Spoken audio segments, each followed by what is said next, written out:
Narinig ko po yung salitang final duo. Siya po yung unang pumapasok sa isip ko. Ang gusto ko pong maging duo at ang pipiliin ko pong maging final duo ay si Brent po.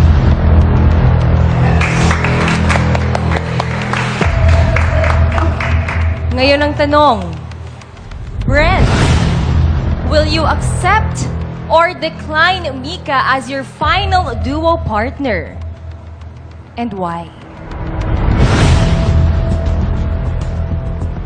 Sorry, Mika. Tinatanggap ko.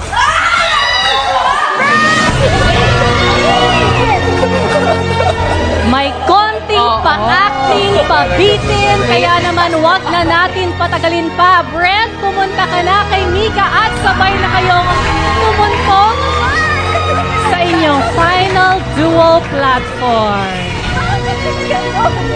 Kinabahan si Mika ng very, very